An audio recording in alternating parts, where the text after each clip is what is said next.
Atina devletinin gelişme dönemine bir göz atalım. Süreç içerisinde o dönemde kent devletlerinde Atina'da şarap ve zeytin üretimine geçiliyor. Bu ise ticaretin gelişmesine önemli bir zemin hazırlıyor.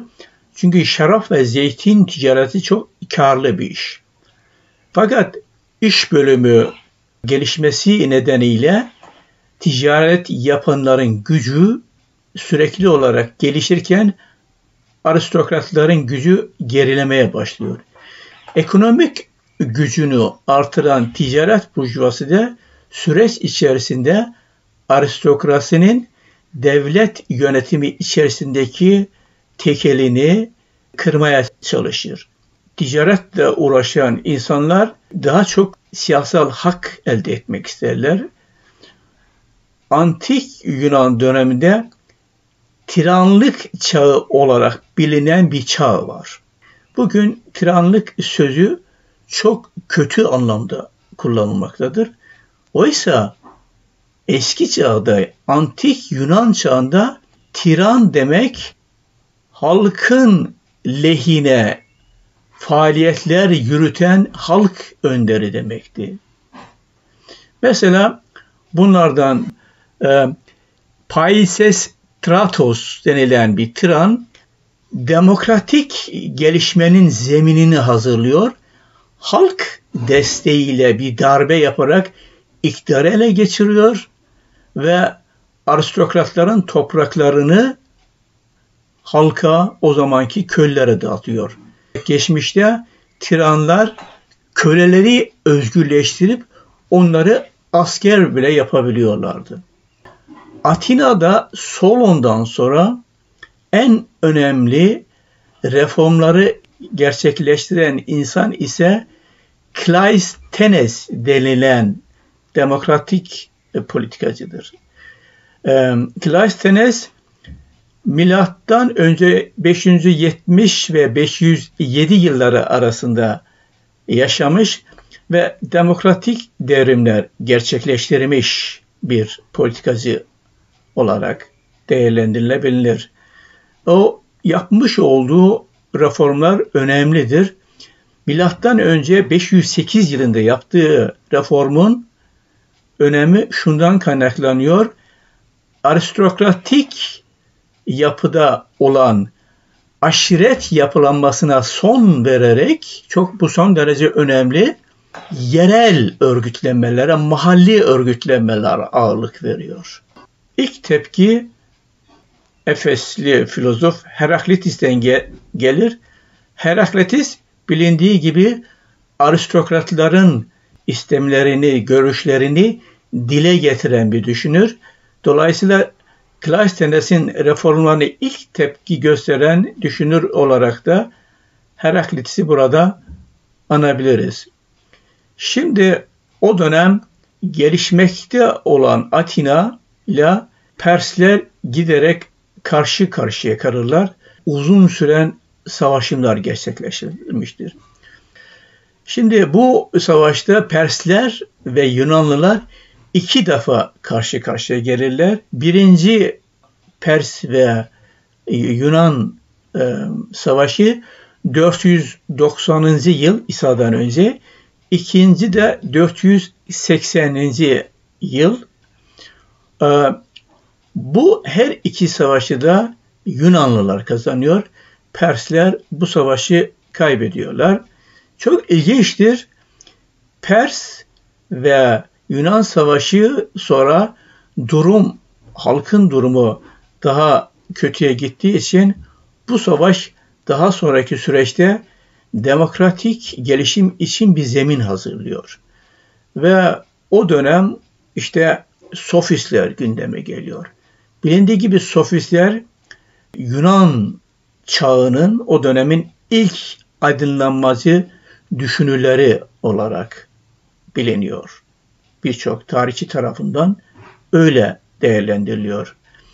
Sofistler demokratik gelişmeyi savundular. İlk tepki Sokrates ve Platon'dan geldi. Daha sonra da Aristoteles bunu devam ettirdi. Platon'un diyaloglarını okuyanlar bilir. Platon genellikle sofistleri gözden düşürmek için elinden geleni yapıyor. Çünkü bilgelerin yönetmesi gerektiğini savunuyordu. Aslında bilge sözcüğü o dönem aristokratinin yönetimi gizleyen bir söz. Çünkü ancak o dönem aristokratlar bilgi olabiliyorlardı. Demokrasinin gelişmiş çağı Perikles döneminde oluyor. Devlet adamı olan Perikles neredeyse 30 yıl Atina'yı yöneten bir devlet adamı. Onun dönemi Atina'nın sürekli olarak geliştiği bir dönem.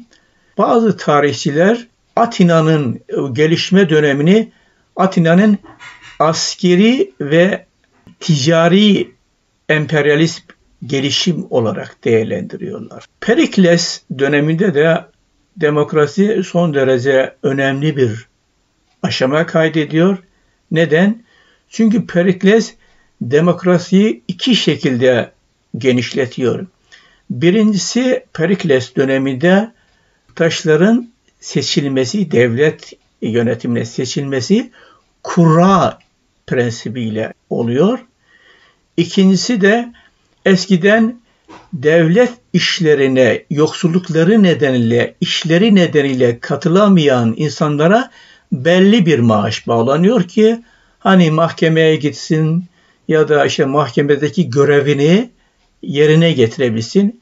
Çünkü yoksul insanlar mahkemede hakimlik görevi yapabilecek yetkiye ve hakka sahip olmasına rağmen işleri nedeniyle gidemiyorlardı.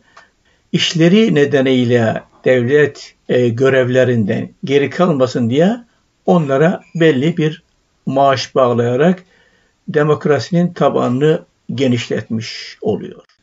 Perikles döneminde kent devletleri arasında savaşlar başlar. Milattan önce 431 ve 404 yılları arasında yaşanan bu savaşlar Peloponnes savaşları olarak bilinir. Savaşın çıkmasından bir yıl sonra yani milattan önce 429 yılında Perikles veba salgını nedeniyle yaşamını yitirir. Peloponnes savaşlarını tarihçi Thukydides dile getirmiştir. Aynı Yunan dönemindeki aynı Yunan devletleri arasında kentler arasındaki savaş nedeniyle bu antik Yunan uygarlığı çözülmeye başlamıştır. Atina devleti o dönemde deniz üstünlüğü sayesinde böyle çok üstün emperyalist bir ülke haline gelmişti. Ege bölgesinde ve civarlarında en az bazı tarihçilere göre 300'den fazla küçük kent devletini kendisine bağımlı kılmıştı ve bu küçük devletlerden vergiler, haraçlar alıyordu. Vergi, haraç vermeyenler üzerinde de baskı uyguluyordu. Ve aynı zamanda bir dönem Atik Delos Deniz Birliği denilen bir birlik kurmuştu.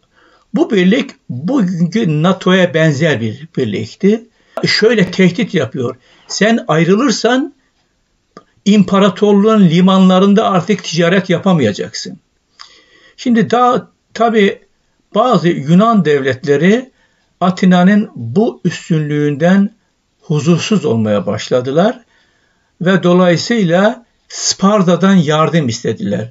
Megara ve Korintos gibi devletler Sparta'dan yardım isterler. Şimdi Sparta kabul eder ve Peloponnes Birliği denilen bir askeri bir birlik oluşturur diyelim. Askeri ve siyasal bir birlik oluşturur. Tabii o dönemde Persler de Atina'nın güçlenmesinden çekindiği için Sparta'ya altın yardımında bulunur ve Sparta bu altınlar sayesinde güçlü bir donanma kurar. Çünkü daha önceki dönemde Atina devleti deniz alanında, donanma alanında çok güçlüydü. Sparta ise karada güçlü bir orduydu. Sonuçta iki birlik, yani Atina'nın önderlik ettiği Atik Delos Birliği ile Peloponnes Birliği karşı karşıya gelirler. Uzun yıllar savaşırlar. Fakat bu savaşı Atina devleti kaybeder, Sparta kazanır.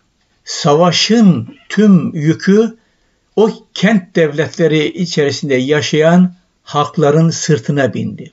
Giderek kentlerin kendi içinde de iç savaşlar yaşanmaya başlandı.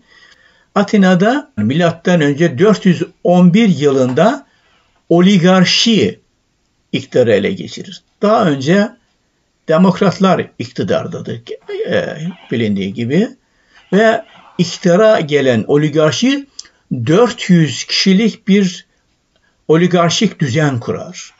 Ve yaptığı ilk iş seçim sistemini değiştirmek, daha doğrusu vatandaşlık yasasını değiştirmek.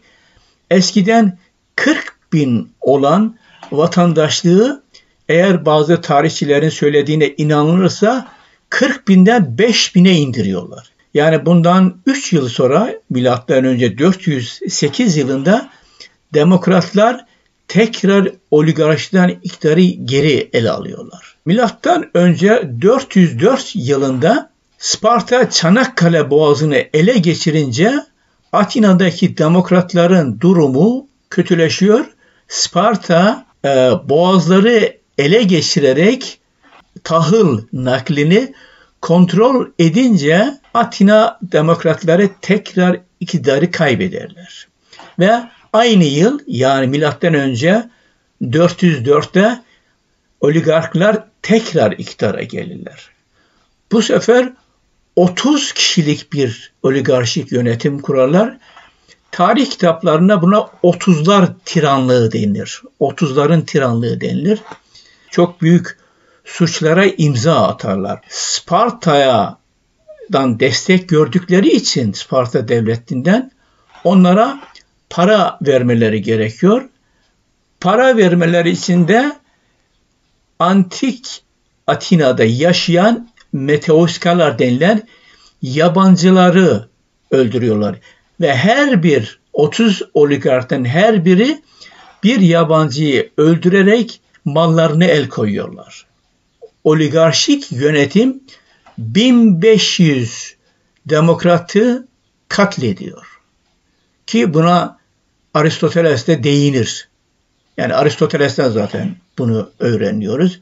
Demokratlar vazgeçmezler iktidar savaşından ve bir yıl sonra 403 yılında tekrar iktidara gelirler.